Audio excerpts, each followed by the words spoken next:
আসসালামু আলাইকুম।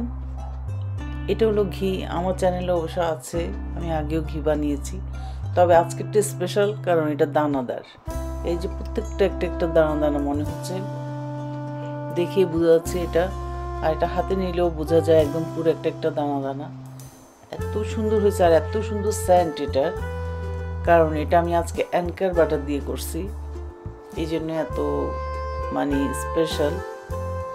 আর এটা যখন বসার আগে, এটা একটু তখন ওয়ার্ম আছে, বসার আগের আমি পুরোটা দেখিয়ে দিচ্ছি। এই যে এই বাটাটা দিয়ে আমি করব, এরকম আমি 2 পিস নিয়ে নিছি। তারপর এই যে মেল্ট চুলায় বসাই দিচ্ছি, চুলায় বসানোর পরে মেল্ট করে নিচ্ছি।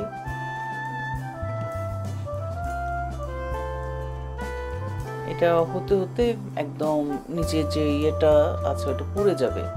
পুড়ে গেলেই মনে করতে হবে যে আপনার ঘিটা রেডি। আর আমি ঘিয়ের মধ্যে ডাবল ক্রিম ইউজ করি, তবে আজকেরটা শুধু খালি ইউজ করছি, আমি ডাবল ক্রিমটা ইউজ করি নাই।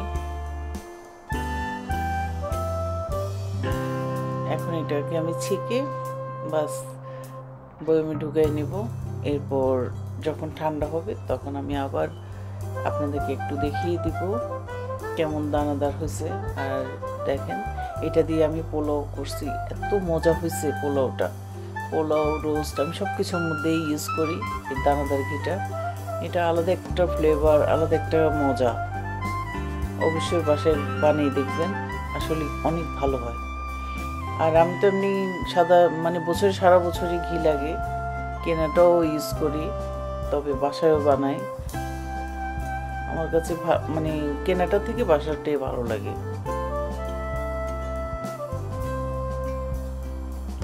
দেখেন কি সুন্দর দানাদার বোঝা যাচ্ছে।